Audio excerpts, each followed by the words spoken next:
Hello everyone, anjing everyone. So Inggris lu bang, cina. Emang gua orang Inggris anjing. Inggris Ciwidey. Gimana kabar kalian semua? Semoga sehat-sehat selalu ya. Gua doain semoga lu yang nge-like video ini dilancarkan rezekinya, dapat pacar baru. Ya, yang bagus-bagus lah ya. Dan buat lu yang gak like, gua doain lu injek tai kucing. Oke, langsung aja let's go.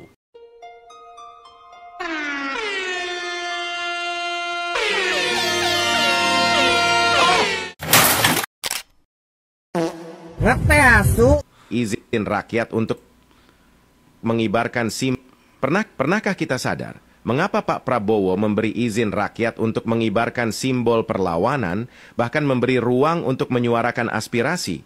Sesungguhnya beliau sedang membuka kesempatan bagi rakyatnya untuk turun ke jalan, untuk menyuarakan keadilan, bahkan untuk mengguncang lembaga yang dianggap tidak lagi berpihak pada rakyat, yaitu DPR.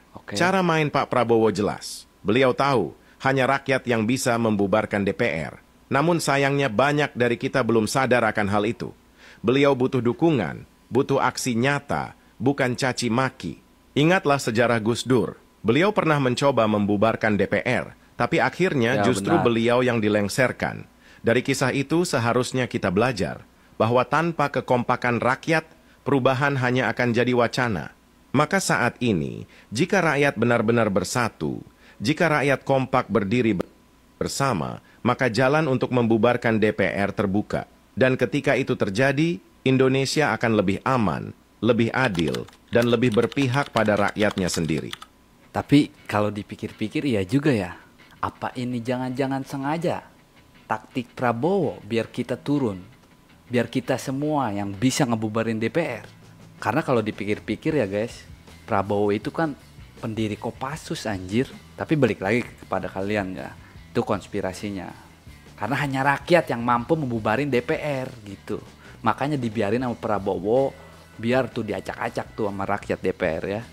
Coba komen menurut kalian, apakah ini strategi Prabowo? A few moments later. Oi, negara mana yang pemerintahnya kayak kontol, kayak lonte, kayak puki busuk berulat? Indonesia. Negara yang katanya merdeka, tapi rakyatnya dirampok siang malam sama penjajah berseragam, ber-KTP lokal dan bersumpah palsu di depan kamera. Mulai 17 Agustus, transaksi lu dipantau negara.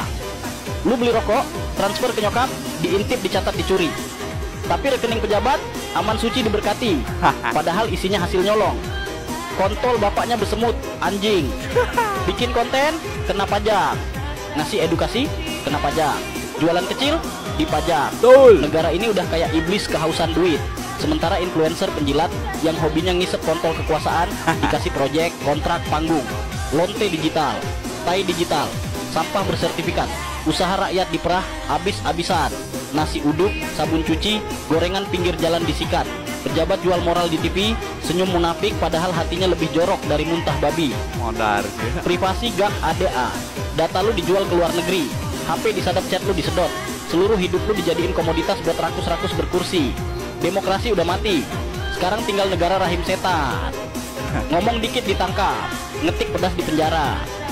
Hukumnya udah kayak lonte tua, buka kaki buat pejabat, nginjak rakyat sampai mampus. Lu punya tanah, ada emas, minyak, jadi milik negara. Tapi kalau ada ganja, itu milik lu. Tanah kosong 2 tahun diambil. Rekening gak aktif dibekuin. Dan isinya disedot kayak netek ke toket lonte muda. Koruptor dilindungi, bukan dihukum, tapi dikasih kamar AC, ranjang empuk, dan lonte satu ruangan buat hiburan malam. Mereka pesta, kita puasa. Rakyat demo dibilang pengacau, rakyat teriak dibilang teroris. Sementara mereka nyolong diam-diam, berakit konstitusi, cipok jabatan pakai lidah najis mereka. Tarif malam buat pejabat jutaan, katanya nggak berlebihan. Kontol, udah ngalahin Arab Saudi. Sementara rakyat makan nasi basi, tidur di kubangan pengangguran. Pancasila, sila 2, 3, 4, 5 udah mati. Yang hidup cuma sila pertama, itu pun kalau mereka belum ejakulasi di atasnya. Ini bukan krisis ekonomi, ini krisis moral. Dan 5 tahun lagi, anak lu bakal kerja 16 jam sehari buat nutup utang yang mereka pestain hari ini. Dengerin nih baik-baik, dulu mereka pengemis suara. Sekarang, Betul. nginjak rakyat kayak tai. Berani sama rakyat kecil, tapi nyepong kontol pejabat berseragam. 17 Agustus nanti Bukan sekedar hari merdeka, tapi hari rakyat ngambil kembali segalanya. Hari rakyat meludah muka pejabat. Hari di mana yang kotor dicuci atau ditenggelamkan. Hari di mana rakyat gak cuma bicara, tapi menendang balik. Gokil, mampus pokoknya masih ada. Di tahun 1998, Indonesia lagi hancur lebur. Inflasi tembus 600%, orang kelaparan, Soeharto lengser negara kayak kapal pecah. Terus, naiklah sosok yang bukan jenderal, bukan politikus, bukan tukang teriak, tapi insinyur. Namanya Bacarudin Jusuf Habibie. Orang ini, otaknya terlalu encer buat politik Indonesia, kebangetan jeniusnya. Bayangin ya, waktu mahasiswa di Jerman, dia bisa kerja 12 jam sehari sambil kuliah teknik penerbangan dan tetap cum laude. Di luar negeri dia dijuluki Mr. Crack, karena cuma dia yang bisa nentuin titik retak terkecil di badan pesawat. Orang Jerman aja sampai nganga. Tapi lu tahu yang paling gila? Dia pulang ke Indonesia, ninggalin gaji dolar demi bangun bangsa. Dia bikin pesawat N250, pesawat buatan anak bangsa pertama di Asia Tenggara. Dan itu berhasil terbang. Tapi di balik itu, ada yang ngeri. Karena saat dia jadi presiden, Habibie langsung sikat. Kasih kebebasan pers, bersihin BUMN dari korupsi. Referendum Timur Timur, inflasi anjlok dari 600% ke 12%, rupiah balik stabil. Dalam 1 tahun doang bro, bukan 5 tahun, bukan 10 tahun, 1 tahun. Terlalu cepat, terlalu bersih, terlalu maju. Dan karena itu, elit-elit yang nyaman di zona korup, panik, Habibie dilengserin. Dengan alasan laporan ditolak, pada rakyat masih berharap. Lucunya, kita sering nyebut dia transisi, padahal mungkin dia satu-satunya presiden yang beneran kerja buat rakyat, dan ketika dia meninggal, jutaan orang menangis. Tapi sayangnya, dia nggak pernah dikasih cukup waktu untuk menyelamatkan kita semua. Kadang orang baik itu nggak dikalahkan karena dia lemah, tapi karena dia terlalu kuat buat sistem yang kotor. Habibie bukan gagal, kitalah yang nggak siap. Tapi gimana ya guys, lu mau dikasih presiden yang jenius udah ada, mau dikasih presiden yang agamawis udah ada, mau dikasih presiden yang proklamator udah ada juga. Mau gimana lagi lu mintanya tipe-tipe gimana? Susah anjing.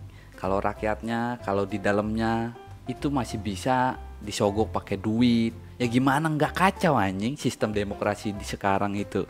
Ya kita milih juga berdasarkan amplop, bener gak? Bukan berdasarkan prestasi anjing. Sampah.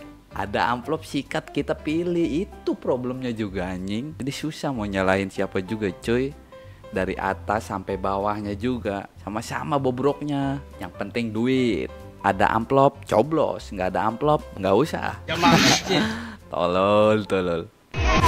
Viral, seorang anggota DPR memberanikan diri keluar menemui seorang pendemo mahasiswa. Anggota DPR tersebut mengatakan agar segera menghentikan demo karena DPR tidak bisa dibubarkan, walau presiden sekalipun tidak dapat membubarkan DPR. Namun dengan tegas mahasiswa yang dikawal prajurit TNI tersebut menjawab, jika tidak ada yang bisa membubarkan DPR, maka rakyat sendiri yang akan membubarkan DPR, karena jabatan tertinggi di negeri ini di tangan rakyat. DPR tidak bisa dibubarkan katanya guys. Kalau begitu percuma dong ada pilpres, karena kekuasaan tertinggi itu adalah DPR. Jadi nasib bangsa ini ditentukan oleh DPR, bukan ditentukan oleh presiden. Percuma dong ada presiden kalau kayak gitu, segala sesuatu harus ditentukan oleh DPR. Presiden nggak bisa berbuat apa-apa dong. Kayak kemarin Jokowi pengen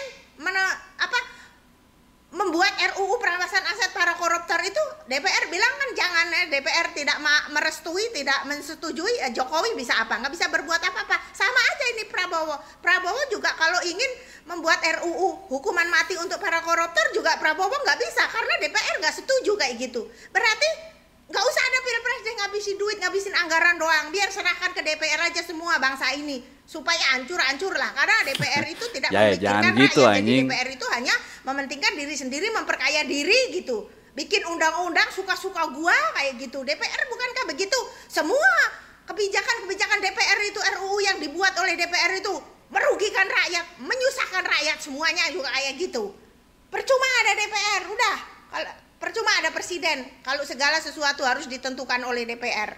Ya hancur-hancur lah Indonesia ini. Macam apa sih? ini yang ngomong ya, mungkin kita juga sama, udah capek banget anjing gitu, hancur dah sekali ya. Tapi emang bener sih, se-powerful itu anjing DPR loh. Tapi gimana menurut kalian guys, setuju kah kalau DPR dibubarin? Coba komen di bawah. Bandung, Makassar. Wah anjir rapinya cu. Polda Metro Jaya, halte Pasar Senen. Wah sial. Malang, Yogyakarta,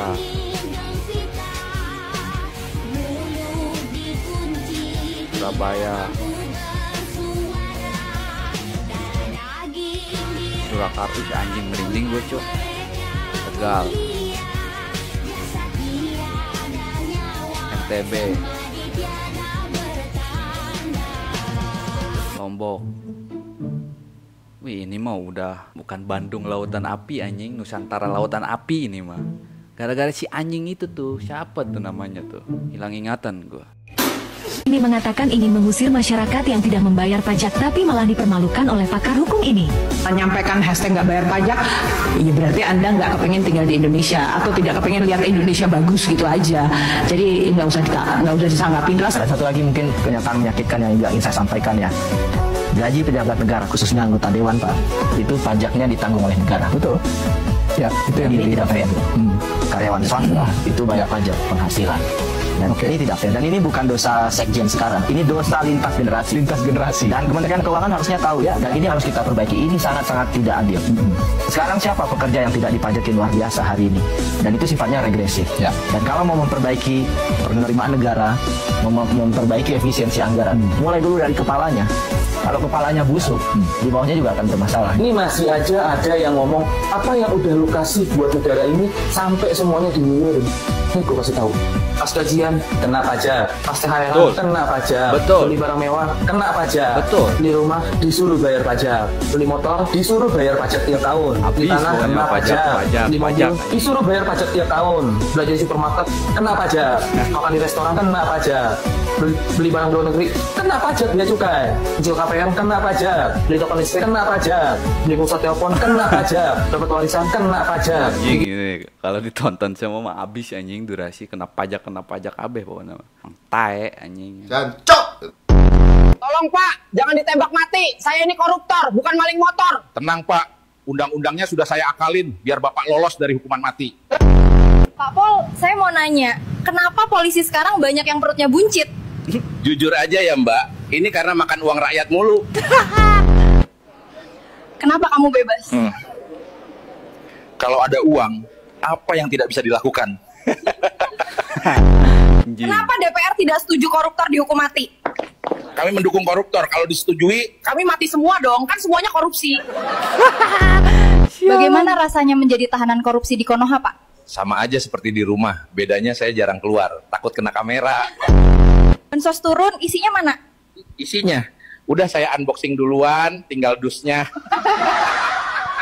Sialan. Pak, saya kan udah memenuhi syarat fisik untuk daftar polisi. Terus syarat yang terakhir apa? Kalau udah memenuhi semua syarat, terus syarat terakhir tinggal kamu siapkan aja duit 200 juta. Mampus.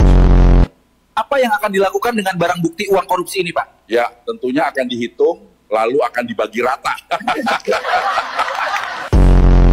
Pak, kenapa hukuman maling ayam lebih lama dari koruptor? Karena koruptor uangnya lebih banyak dari maling ayam, Bu. Ini yang perlu kita selamatkan.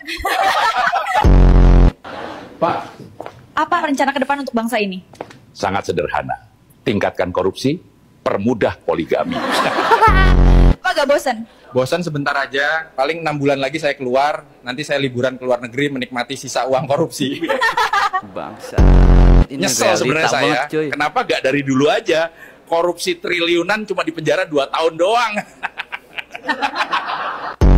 Kalau saya terpilih, saya akan korupsi dan mengkhianati rakyat. Tolong Pak. Anjing ini mah asli ini mah. 90% anjing mendekati. Mobil polisi dihancurin kayak gini. Lu kira polisi jadi nggak punya mobil? Kagak, goblok. Negara malah jadi beli mobil baru. Berapa ratus miliar lagi nanti duit keluar. Halte busway buat dipakai orang miskin rusak. Udah capek demo minta naik UMR. Disuruh bayar pajak lagi, ya miskin lagi. Lo pikir negara rugi? Kagak, goblok.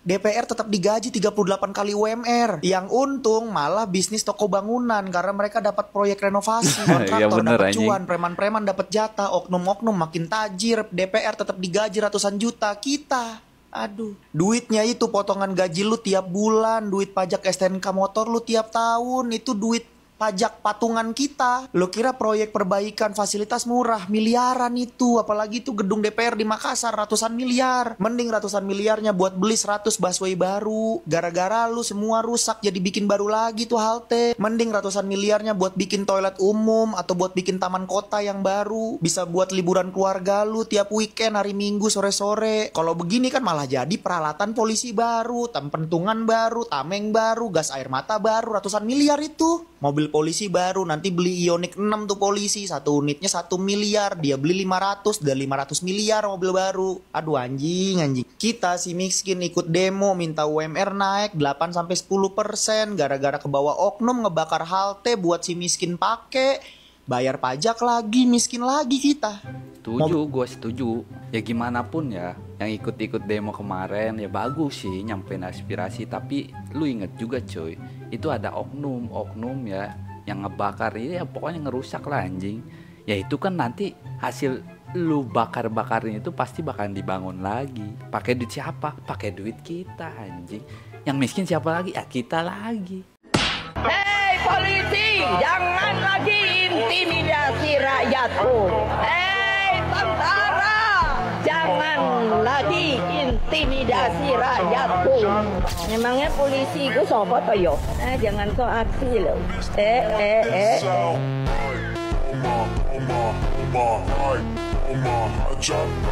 A few minutes later.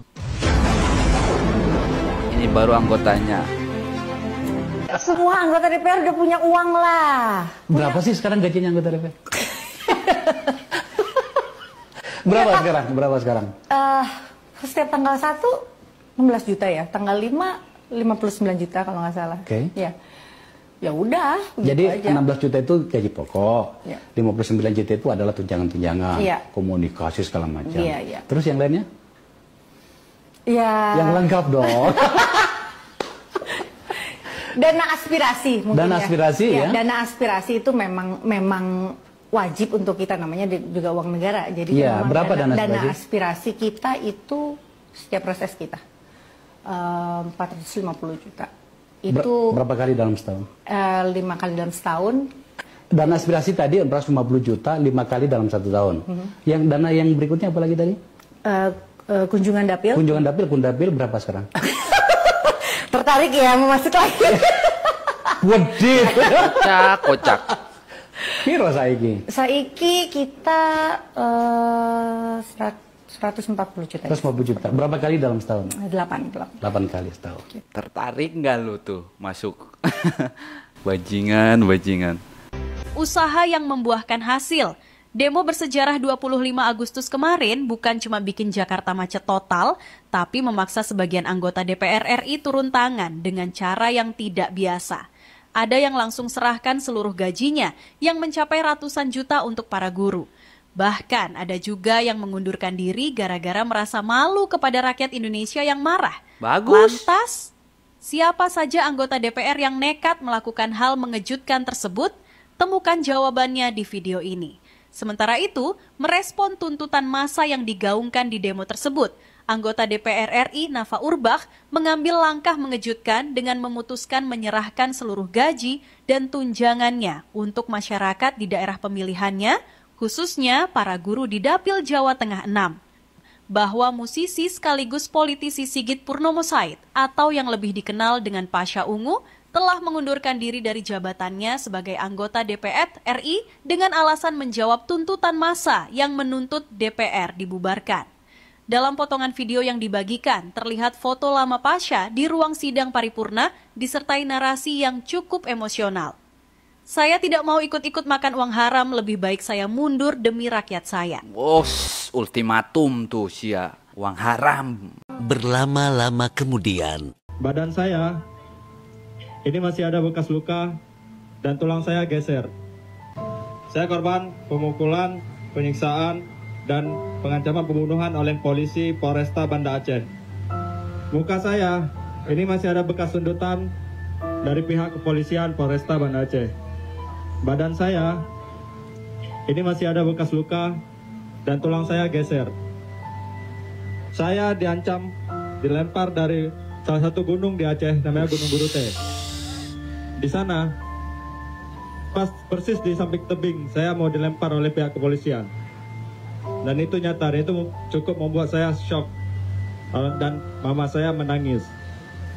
Hari itu saya sepakat bahwasanya polisi layak dibubarkan. Tidak ada reformasi polisi.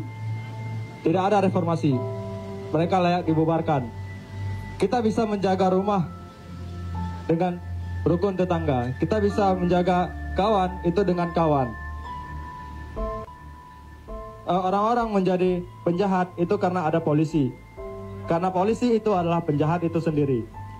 Abolish the prison, abolish the police, fuck the police. Terima kasih. Kalimat terakhirnya itu loh, bang, sapeg anjing. Nice. Saya prihatin dengan kondisi rakyat Indonesia sebagai negara sahabat. Anjing Kim Jong Un. Izinkan saya barang sehari saja untuk memimpin negeri Anda, dan saya berjanji akan memberikan hukuman mati pada koruptor dan akan memiskinkan keluarganya. Saya yakin sampai kiamat Indonesia tak akan mampu membersihkan koruptor. Wah, ini gelo sih. Kalau bener Kim Jong Un dikasih sehari aja ya mimpin Indonesia, udah sih koruptor tuh menghilang dari permukaan bumi ya. Anjing, gokil juga idenya nih. Misi kek, ini makam buat siapa? Ini makam untuk para koruptor kontol yang suka makan uang rakyat.